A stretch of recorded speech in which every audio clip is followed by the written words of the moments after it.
Everybody, Joe from Bumble, and today I'm out here working on some plants, and while I was taking a cutting of a Hoya, I came up with the idea for this quick little video to talk about Hoyas and a relative plant of theirs, which is the milkweed plant, which is which is the host plant for the monarch butterfly, and it is native here to the United States. There are several different varieties that are native to certain regions of the United States.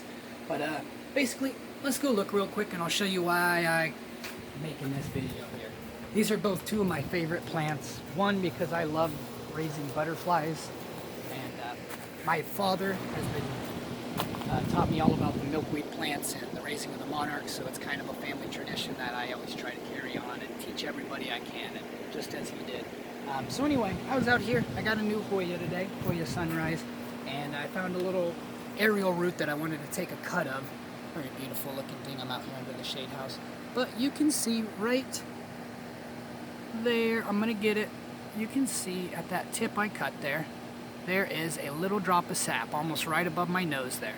And that reminds me of the milkweed. When I cut this little cutting off of there, the white milk sap comes out, which this is the same thing that happens when you cut a milkweed, as you get a little bit of sap like this, and that is what it makes the toxicity for the monarch caterpillar, so that things in nature know not to eat them because they're poisonous, basically. But now let's go look at a milkweed real quick, and I just want to break that off for an example and show you. Well, let's look at these other quick Hoyas here, just to give you some examples of some different kind if you're not familiar. This is a crimson queen. They're almost a very succulent-like plant. They grow native in the trees in Southeast Asia, and they like well-draining, fast-draining soil, and they love heat, and they love filtered light. Here's a Callistophilo. I love that one. Anyway, back to the milkweeds. Let's go run and check it out. I just find it so interesting that one of these plants can be such a popular, tropical house plant, and then another related to it can be such a beneficial plant. Here's one kind of a milkweed called monster milkweed. And we'll just kind of, I don't know if you can see it here. It gets a really cool, like, star-shaped flower. And these flowers actually remind me a lot of the Hoya flowers and their clusters. Are you able to see this guy? Let's turn towards the sun maybe a little bit. Kind of hard to see, sorry. I'm in the shade here. But let's check it out here. I'm going to take one of these leaves off. So we're going to break that leaf off. And look, there. Here, let me get in this area I can show you. There's that milk sap we saw from the Hoya. Kind of cool. And I have another milkweed variety back in here.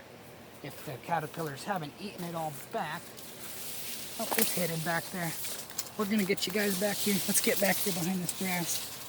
Here, I've got several areas. This one's just right here, so we'll check it out quick. You can see, and then this would be your tropical milkweed. And this plant, if the monarch caterpillars aren't on it, it is covered in these little tiny aphids.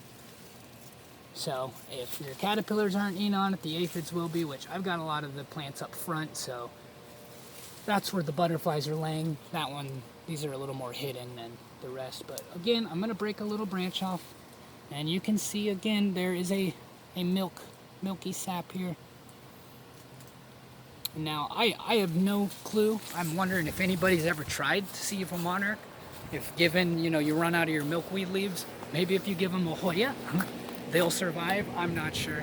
But, I just always am out here messing with plants, and it's fun when you find out sometimes some different varieties you like are actually related, even though they don't seem to have that many similarities, but one being a popular butterfly garden plant and the other being a very popular house plant.